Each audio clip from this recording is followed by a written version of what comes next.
les invito a que abran sus Biblias en Primera de Samuel capítulo 29.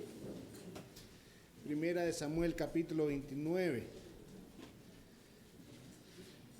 Desde que Saúl y David entraron en el relato de Primera de Samuel, lo que hemos estado viendo han sido contrastes. Hemos estado viendo, por ejemplo, un declive de Saúl, hundiéndose cada vez más en su pecado, hundiéndose cada vez más en su condición, en su necedad. Por otro lado, hemos podido ver un crecimiento de David siendo preparado como rey de Israel. Ahora, cuando hablo de crecimiento de David, no estamos diciendo que David no ha tenido pecado. De hecho, el autor no esconde el pecado de David. En su lugar lo usa para mostrar la diferencia entre estos dos hombres. Y la diferencia estaba no en ellos mismos, sino en su relación con Dios. Ahí se ha marcado la diferencia entre estos dos hombres. En los últimos capítulos que vimos, en capítulo 28, vemos a un Saúl que queriendo actuar correctamente, simplemente vuelve al vómito de su propia necedad. Luego de haber matado a los sacerdotes, luego de haber sacado a los médiums y a los adivinos de la tierra, cae en razón de que realmente está solo, abandonado por Dios. Porque no se trata del que quiere, hermanos, ni del que corre, sino del que Dios tiene misericordia. Saúl había sacado a los médiums, pero también había masacrado a los sacerdotes, y cuando mueve sus tropas delante del ejército filisteo, mirábamos la semana pasada, el temor lo invadió y quiso consultar a Dios en sus propias fuerzas, en sus propios medios, pero Dios ya no estaba con Saúl, y en su desesperación busca una medium, mirábamos la semana pasada, para obligar de alguna manera a Dios a comunicarse con él a través de Samuel. Y esto resultó en que, se le dijo lo mismo que él ya sabía, que Dios lo había abandonado, pero además que era su último día prácticamente. El siguiente día él habría de morir junto con sus hijos. Y Saúl regresó a su propio campamento, agotado y en la oscuridad. Vimos también en el capítulo 27 a un David que se dio la oportunidad de hacer a un lado la palabra de Dios para escucharse a sí mismo, para darle más volumen a sus propios consejos y a sus temores que a la palabra de Dios. Y terminó llevando a su ejército a buscar refugio con Aquis, el rey de los filisteos, con quien estuvo 16 meses, en los cuales terminó envuelto en una gran red de mentiras. Una red de mentiras que él tuvo que crear ahí, realmente sin necesidad. David salía a atacar a los enemigos de Israel y regresaba reportándole a Aquis que había estado atacando a Israel, para ganarse la confianza de Aquis, haciéndole creer que había roto sus vínculos con su propio pueblo. Y esto lo metió en problemas, porque Aquis viene y irónicamente lo nombra su guardaespaldas. Realmente, literalmente, lo que dice el texto es su guardacabeza, lo cual es irónico, porque parece que este hombre no olvidaba la manera en que David había guardado la cabeza de Goliat también. Entonces, este hombre lo nombra su guardacabeza o su guardaespaldas, diríamos nosotros, y a ese nivel se había ganado la confianza, y llega un punto en que Aquis dice, vamos a la guerra, y le dice a David, alístese y aliste a sus hombres, vamos a ir a atacar a Israel. Y vemos a David ahora también en un dilema en el que, ¿qué hace? ¿Cómo se libra de esto? Está siendo llevado a atacar a su propio pueblo. Era o ser fiel a los filisteos y atacar al pueblo de Dios, o rehusarse a seguir las instrucciones y ser tratado como un traidor entre los filisteos. Eso implicaba muerte también. Así que hoy vamos a retomar el capítulo 29, lo que sucedió con David. Y vamos a ver qué pasó ahí. Es posible que estemos esperando el desenlace se dijo que Saúl iba a morir. Eso no lo vamos a ver hoy. Lo que vamos a ver primeramente en el versículo 1, pero antes de ir al versículo 1, acompáñenme a orar, familia. Padre Celestial, gracias te damos, Señor, porque tu palabra, Señor, nos das instrucción. En tu palabra nos corriges, Señor, nos enseñas. En tu palabra, Señor, nos equipas, Padre, para toda buena obra. Y te suplicamos hoy que sea tu palabra transformándonos, que nos permitas encontrar deleite en ella y conocerte más, pero también conocer más nuestra necesidad de ti, Señor. Concédenos escucharla con expectativa, Señor, de lo que tú harás en nosotros, pero también concede, Señor, que pueda hablarla con fidelidad y con temor y temblor de tu nombre, Señor. En Cristo Jesús, amén. Vamos a ver el versículo 1 para empezar. Versículo 1 hace un ajuste narrativo ahí. Y ya voy a explicar por qué un ajuste narrativo. Reunieron los filisteos todos sus ejércitos en Afec, mientras los israelitas acamparon junto a la fuente que está en Jezreel. Leímos en el capítulo 28, solo si vamos a la página anterior, en el versículo 4, dice, y se reunieron los filisteos y fueron a acampar en Sunem, y Saúl reunió a todo Israel y acamparon en Gilboa. Entonces la pregunta es, bueno, ¿no que estaban en Sunem y en Gilboa? ¿Cómo ahora está diciendo que es en Afec? Y lo que está sucediendo aquí es que, para poder verlo un poco gráficamente, Sunem está al norte, Gilboa está un poco más al sur, Afec está aún más al sur, y los filisteos están subiendo para atacar desde el norte. Entonces lo que está haciendo el autor de Samuel en este capítulo es retrocediendo un poco más la historia que lo que estaba en el capítulo 27. Está yendo un poco más atrás a cuando las tropas empezaron a alistarse para atacar al pueblo de Israel. Y es por eso que geográficamente pareciera no encajar, pero si vemos al final se dice que ellos empiezan a moverse hacia Jezreel, que es justo en la zona central, era un valle, el valle de Jezreel, donde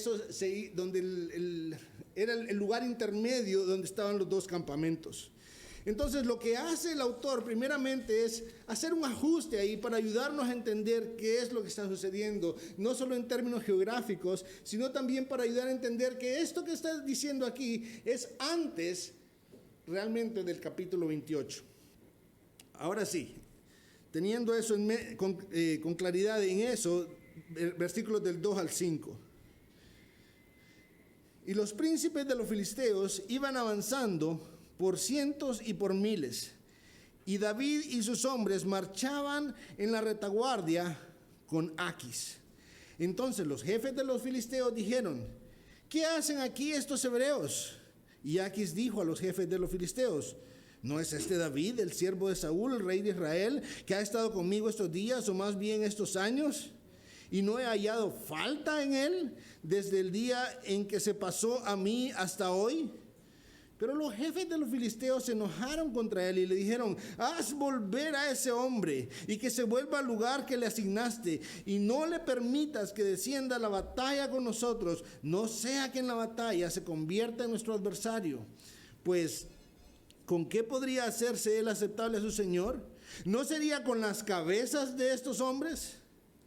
¿No es este David de quien cantaban en las danzas diciendo, Saúl mató a sus miles y David a sus 10,000?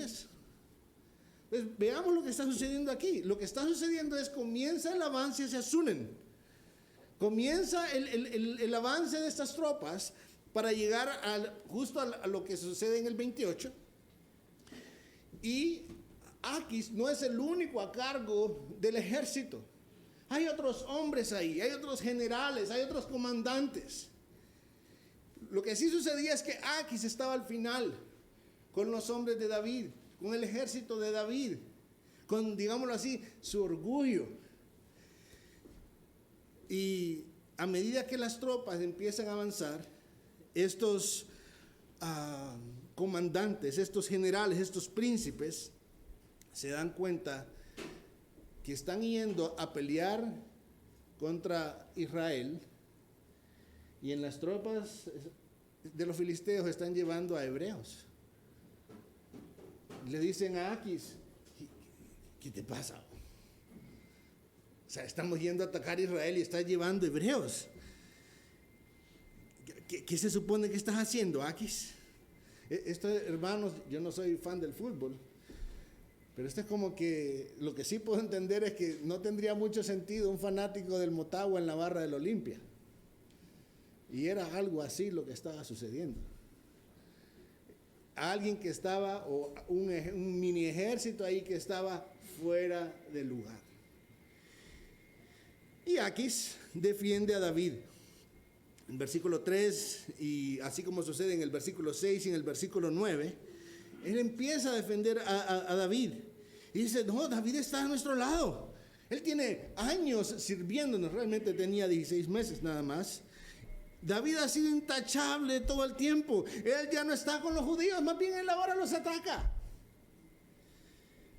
Y si hacemos a un lado la farsa de David, porque todo esto era una farsa, hemos visto en el capítulo 27, podríamos decir que realmente David era considerado un guerrero estrella de Aquis.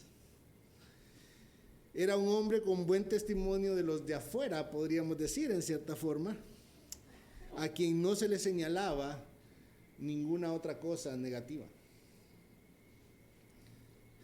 Ahora, los jefes del ejército, ellos no se lo creyeron. De hecho, se enojaron contra Aquis. En cierta forma, el texto de entender que había cierta ingenuidad en Aquis ahí. ¿Cómo te pones a creer vos que lo vas a llevar? Que se vaya. Que se vaya. No lo queremos aquí. Estos eran hombres que no solo conocían la historia, sino que aprendían de la historia. Si me ayudan retrocediendo un poquito en el capítulo 14. En el capítulo 14, versículo 21.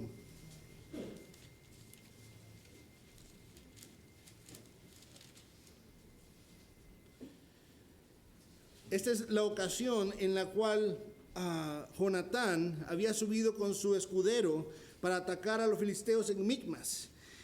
Y ahí habían unos hebreos, y dice el versículo, entonces los hebreos que antes estaban con los filisteos y que habían subido con ellos de los alrededores del campamento, aún ellos también se unieron con los israelitas que estaban con Saúl y Jonatán. Y es justo lo que están señalando ellos aquí. No tiene sentido, Aquis. Cuando estemos en medio de la batalla, estos se nos van a dar vuelta otra vez. Y vamos a terminar en un gran problema. No solo esto, Aquis como que no recordaba o no quería recordar que el gran guerrero que estaba llevando ahí en sus propias tropas era el mismo David que había matado a su gigante. Aquis era un hombre bastante crédulo, parecía. Pero estos generales, en cierta manera, estaban compensando usando palabras de Aarón, su lentitud. Y hasta sacaron a relucir la cancioncita de David, que seguía estando en las 10 favoritas de Spotify, que ahora hasta baile tenía. Aquella misma canción que había enfurecido tanto a Saúl, canción que decía, Saúl mató a sus miles y David a sus 10,000. Y era casi como que estos hombres preguntándole a Aquis, a sus miles, ¿quiénes? Y a sus 10,000, ¿quiénes? Aquis, un poquito de sentido común, por favor. Eran filisteos, Aquis, miles y 10,000 de huérfanos, miles y 10,000 de viudas por causa de ese hombre y su ejército. Aquis, no lo vamos a llevar, que regrese con sus hombres a Ziklag. Y Aquis queda sin más que hacer. Y hermanos, tenemos que recordar que por fea que estén sonando estas palabras, pero estas son las palabras que David tanto necesitaba. Suenan como palabras bien incómodas, pero eran las palabras de liberación para David. No había manera que él se librara de ir a atacar a su propio pueblo, y Dios estaba usando, como siempre, medios no convencionales para librarlo. Dios estaba usando el aborrecimiento de sus enemigos para librarlo de esta situación tan horrible.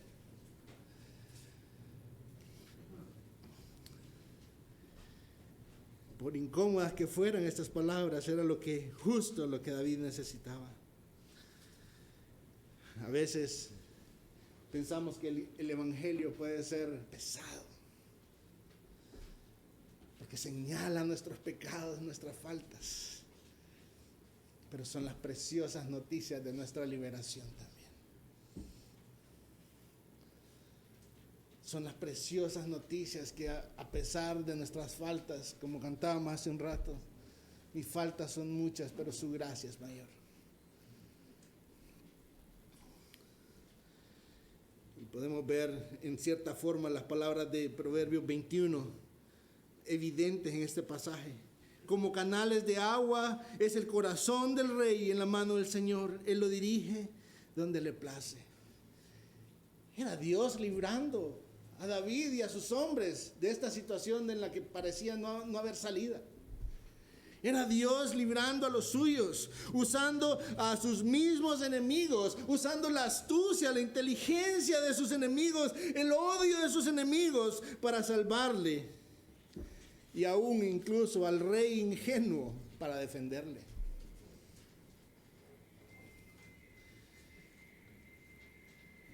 Veamos los versículos del 6 al 11. Aquis llamó a David y le dijo: vive el Señor, que tú has sido recto. Tu salir y tu entrar en el ejército conmigo son agradables a mis ojos, pues no he hallado mal en ti desde el día en que te pasaste a mí hasta hoy. Sin embargo, no eres agradable a los ojos de los príncipes. Ahora pues, vuelve y vete en paz, para que no desagrades a los príncipes de los filisteos. Y David dijo a Aquis: pero ¿qué he hecho? ¿Y qué has hallado en tu siervo desde el día en que estuve delante de ti hasta hoy, para que yo no vaya y pelee contra los enemigos de mi señor el rey? Respondió Aquis y dijo a David: yo sé que eres grato a mis ojos como un ángel de Dios. Sin embargo, los jefes de los filisteos han dicho: no debes subir con nosotros a la batalla. Por tanto, levántate muy de mañana con los siervos de tu señor que han venido contigo, y luego que os hayáis levantado temprano y haya claridad, partid. David pues se levantó temprano, él y sus hombres, para salir por la mañana y regresar a la tierra de los filisteos, y los filisteos subieron a Jezreel. Aquis le da la noticia a David y le repite que no es que hubiera algo malo en él. Aquis lo despacha en paz, pero David como que no podía soltar la farsa, ¿verdad? Y le dice: pero ¿qué he hecho? Esa era la pregunta favorita de David, hermanos. ¿Qué he hecho? ¿Recuerdan a David cuando llega, que estaba Goliat ahí amenazando al pueblo? Y llega ahí, están sus hermanos y se enojan con él. Y ¿qué he hecho? Cuando Saúl estaba persiguiéndola y se encuentra con Jonatán y le dice en varias ocasiones: ¿qué he hecho? Pero ahora, no soltando la farsa que tenía con Aquis, vuelve con su pregunta: ¿qué he hecho? Gracias.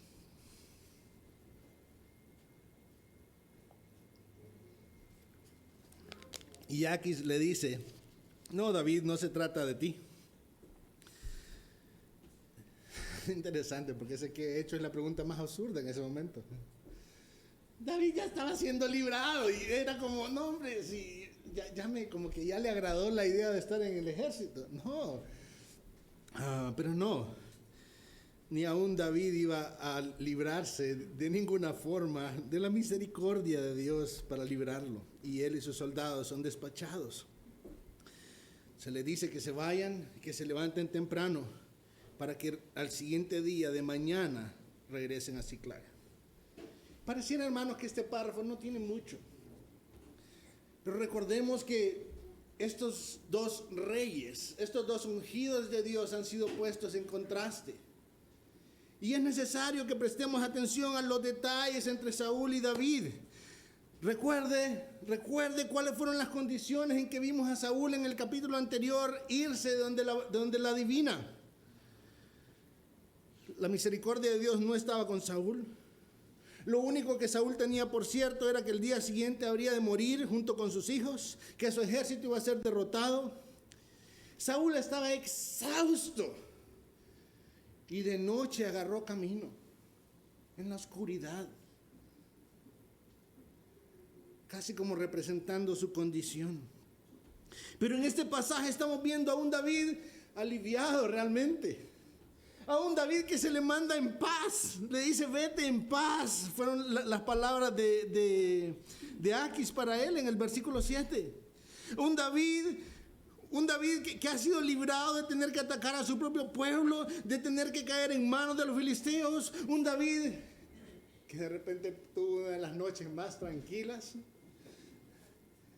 y que se levanta de mañana a la luz del amanecer para irse con su pueblo. Esos contrastes no están ahí de balde, hermanos. Están para hacernos ver. No hay manera que nosotros mismos estropeemos la misericordia de Dios. Hace ratos no mencionamos la palabra Hesed.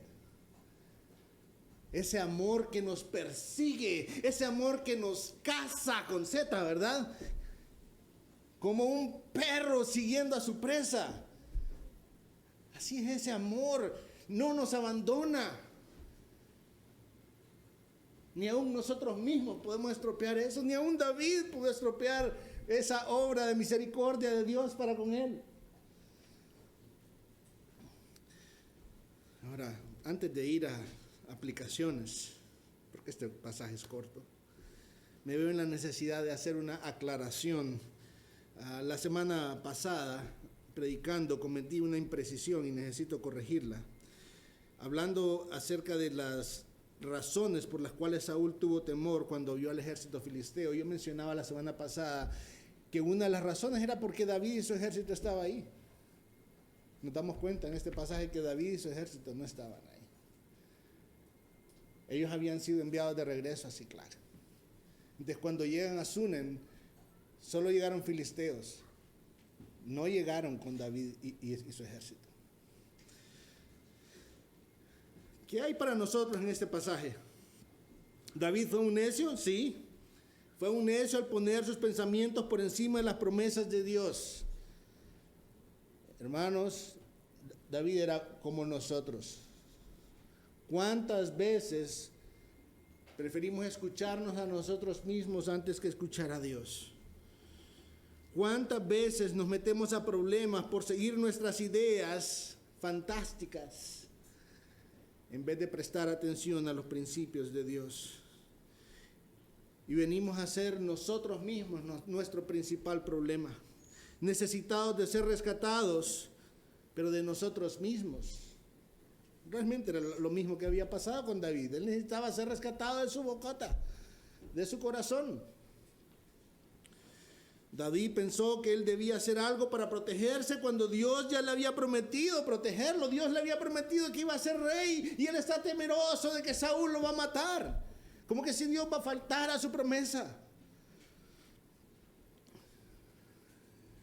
Y así como David en ese momento flaqueó y tuvo un desliz e incredulidad, nosotros también los tenemos, hermanos. Momentos en que decidimos no creer lo que Dios dice. Pero lo cierto es que aunque David se mostró infiel, Dios se mostró fiel. Y eso nos lleva al siguiente punto. Dios muestra su fidelidad a pesar de nuestra infidelidad. Dios siempre provee una salida para los suyos. Lo que nos dice 1 Corintios 10:13. No os ha sobrevenido ninguna tentación que no sea común a los hombres. Y fiel es Dios, que no permitirá que vosotros seáis tentados más allá de lo que podéis soportar, sino que con la tentación proveerá también la vía de escape, a fin de que podáis resistirla.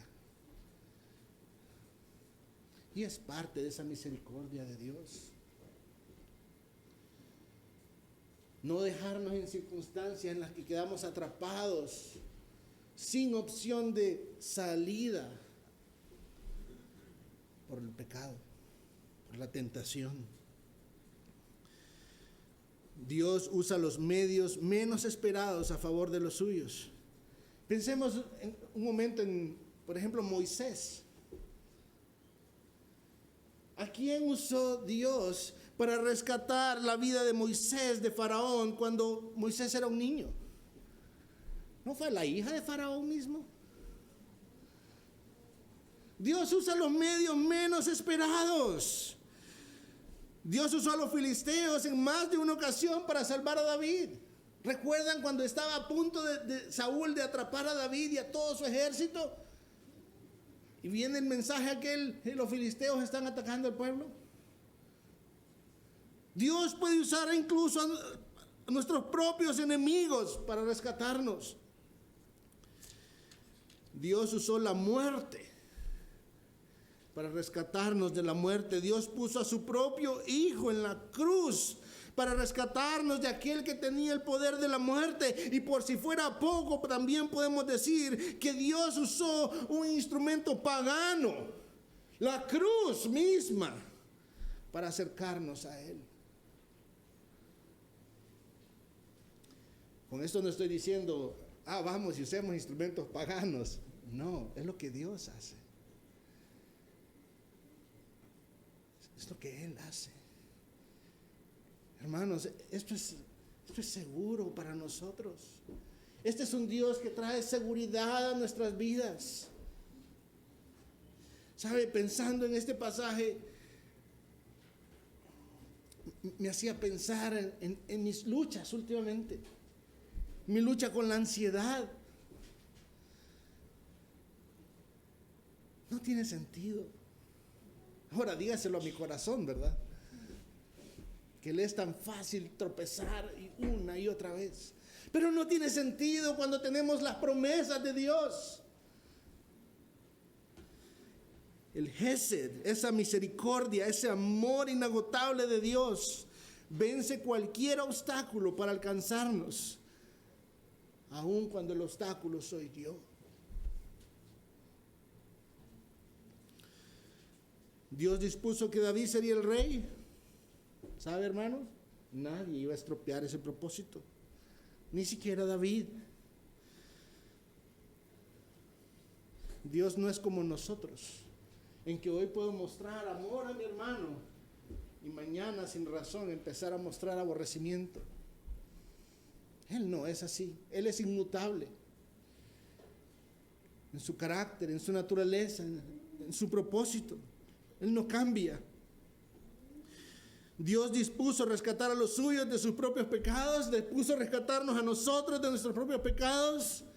¿Sabe qué hizo? Los puso sobre su propio Hijo para que Él pagara por ellos en la cruz.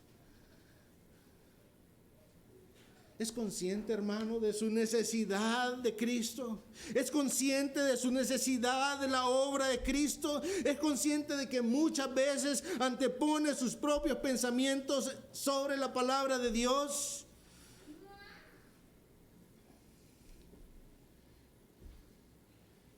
Hermano, vengamos a Cristo Jesús. En Él hay perdón. En Él tenemos perdón, limpieza, seguridad. La Escritura dice, Jesús dijo, que el que viene a Él no es echado fuera.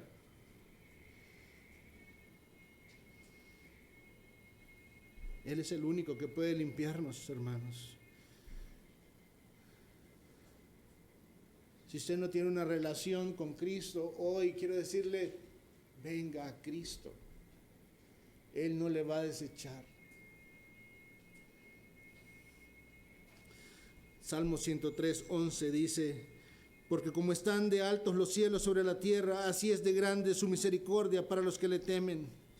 Hermanos, así de grande es la misericordia de Dios. Es una misericordia que nosotros no podemos alcanzar por nuestro propio esfuerzo. Ni así saltáramos muy fuerte, no hay manera que desde la tierra alcancemos los cielos. Así tampoco a su misericordia nosotros no la alcanzamos por nosotros mismos. Es Él proveyendo su inmensa misericordia para nosotros. Pero dice ahí, no es para aquellos que toman la gracia como changoneta. No, no es para ellos. Dice, lo que sí dice es para los que le temen. Esta es una misericordia no para que tengamos libertad para pecar. Esta es una misericordia que nos enseña a temerle cada vez más. Su gracia nos anima a amarle y a temerle. ¿Está usted luchando con su pecado? ¿Está usted luchando como yo con ansiedad en su vida? Recuerde en quién ha confiado. Recuerde quién es su Dios. Dios ha dispuesto todas las cosas, todas, absolutamente todas las cosas, aún la muerte misma, para el bien de los que le aman. No hay razón entonces para temer. No hay razón entonces para temer. No estoy hablando para actuar neciamente, imprudentemente. Estoy hablando para vivir seguros de que estamos en las manos de Dios. No hay nadie que pueda frustrar el propósito de Dios para con los suyos. Dios es el que gobierna sobre todo. ¿Está preocupado usted por el gobierno? Dios es el que gobierna sobre todo y siempre va a gobernar para el bien de los suyos.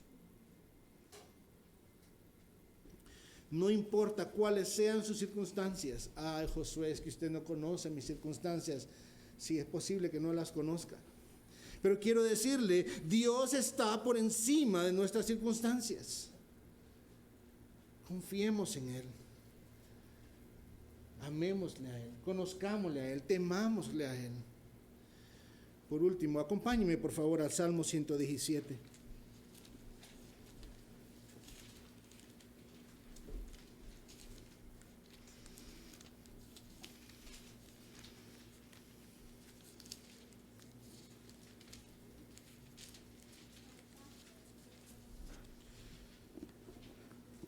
Vamos a leer el Salmo completo, solo son 2 versículos. Ante todo esto que hemos visto en este capítulo, hermanos, alabad al Señor, naciones todas, alabadle, pueblos todos. ¿Por qué? Porque grande es su misericordia para con nosotros y la fidelidad del Señor es eterna. Aleluya. Hermanos, cada vez que veamos la misericordia de Dios, no solo es para pensar que nos fue bien, no. Él nos da su misericordia y la respuesta correcta a esto es alabarle. La respuesta correcta ante su misericordia es adoración a nuestro Dios. Y si sus misericordias son nuevas cada mañana, tenemos que entender que la adoración no es algo que solo ha de ser el domingo, sino cada día de nuestras vidas. Vamos a orar. Padre Celestial,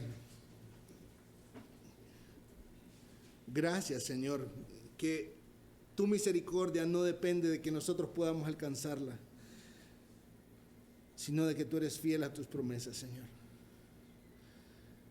Gracias, Dios, porque no hay manera alguna, ni aun que sea por nosotros mismos, Señor, de que podamos frustrar tu propósito, eso que tú has dispuesto para con los tuyos, Señor.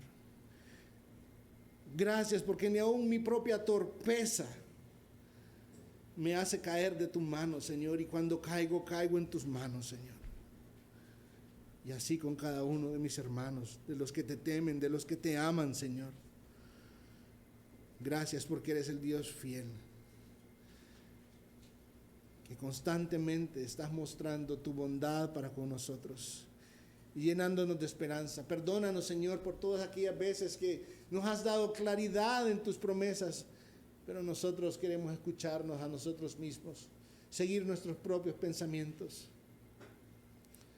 Ayúdanos a entender que tus pensamientos son mejores que los nuestros, Señor.